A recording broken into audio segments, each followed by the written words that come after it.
Today we're going over the 10.5 types of Warhammer players that really stand out all the way from the tabletop to online gaming, and really just help make it a magical universe focused on death, destruction, and blue anime girls. But obviously, we have to light this off with everyone's absolute favorite, the role player. Drive me closer. I want to hit them with my sword.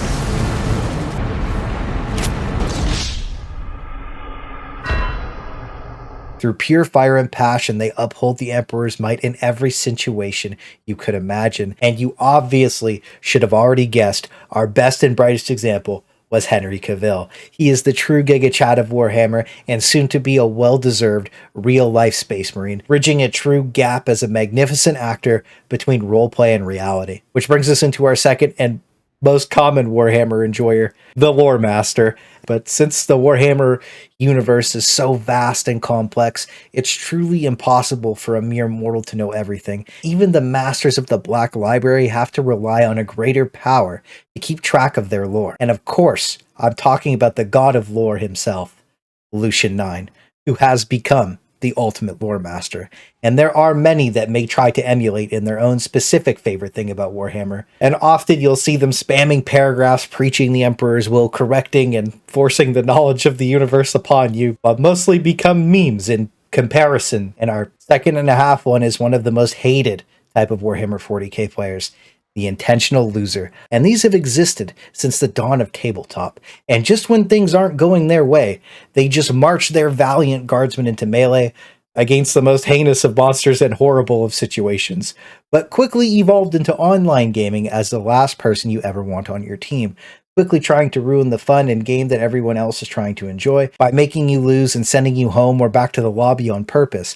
Now, not only is this toxic, it's the worst kind of player that you could ever run into. And this clip was on New Year's Eve, so we can only hope this one was drunk. But it's okay that they exist because they are outnumbered in the masses by our third and most fervent, the competitive player. Now, these players at a glance can be fairly annoying, and will always do what it takes to win, because they're min-maxed to the teeth, always rocking the best gear, stratagems, and knowledge, letting them clutch and turn the most hopeless and dire of situations into absolute victory, making them the best teammates to have. And even though they always push the best on everyone around them, they always have the best intentions, at least for winning, and you can often find them pursuing guides to get better, or watching endless Auspex Tactics videos to get the best information on tabletop, but they often get led astray by the warp and only pursue the meta tournament army lists so they can go to their local hobby stores and obliterate our next type of player, the Noobs. Now, Noobs often evolve into casuals, but both suffer from the same fate. So if you jump off this edge, you die.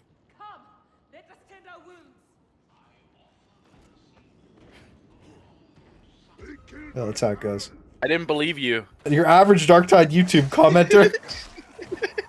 Now, not all noobs and casuals are like this, and often teaching someone new and getting them into Warhammer is one of the most satisfying and rewarding feelings that you could possibly imagine, and is really what the hobby is all about. Sharing knowledge and helping these people grow and turn into the true heroes that we love and know so dearly, wasting thousands of dollars on unpainted piles of plastic crack, but sometimes they evolve into something far worse than what the warp could even conjure. The imposter.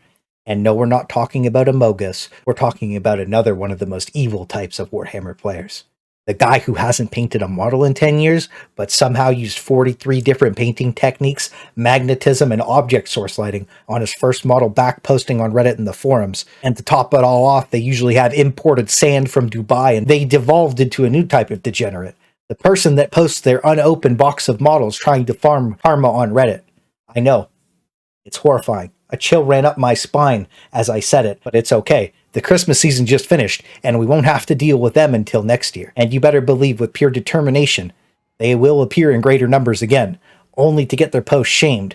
But our next type of player completely transcends those memes, and has turned into something as twisted as the warp.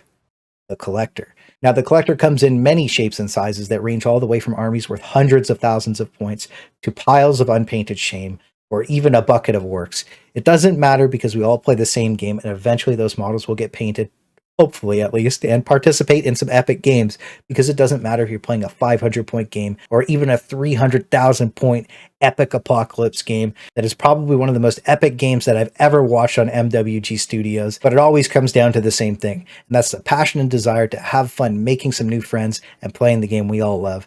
But our collectors usually don't stop at one army. Oh no, that's for the truly dedicated. For a lot of us, it ends up as multiple 500 to 1,000-point armies that are simply cool, with all the biggest and funnest models that they could possibly imagine. And every time you're online, you end up with a pile of the Emperor's finest weapons that honestly you'll probably never use, but at least you'll be prepared for every situation, unlike our 7th type of player, the painter. Now, these also come in all shapes and sizes, from the heaviest stroke to the finest of details, or the people that get their models professionally painted.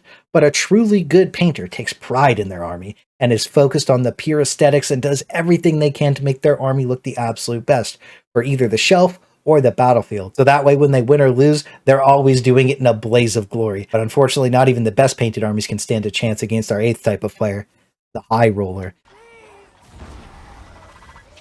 Oh, Clay. That was clutch. They can be the most frustrating to face off against in any situation, seemingly always rolling 6s, obliterating your entire army while standing strong and not losing a single model. It's an absolute nightmare to play against, and somehow they're always living through those insane situations that you never thought they could. It's absolutely disgusting. They destroy everything in front of them and always look like an absolute monster that only the strongest opponents could defeat.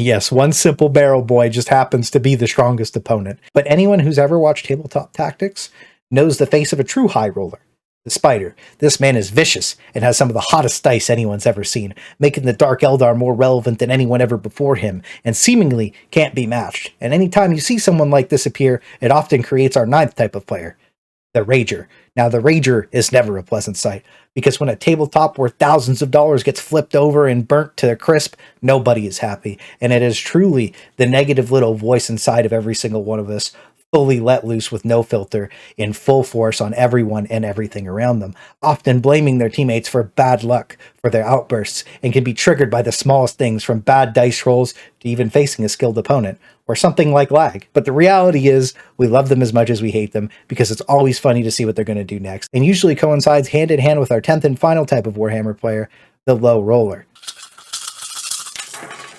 Oh, what? Oh no! Oh no! Oh, not again! Oh no! No! Fuck. Now, this is a product of pure pain. Every time they have to make a big roll, especially with plasma, it explodes in a fury of the Emperor's holy light, and they quickly lose games by about the 3rd turn, or constantly end up sitting in the respawn waiting for their strong, magnificent teammates to help bail them out. But they're always hilarious to watch, and that's the best part about them. So those are the 10.5 types of players that Warhammer 40k's God Emperor blessed us with, along with some super influential creators and figures that truly help make Warhammer special. And I'd love to hear which category you fell into, or if you have one that I didn't talk about. So I'll see you again in the next video or on the live stream.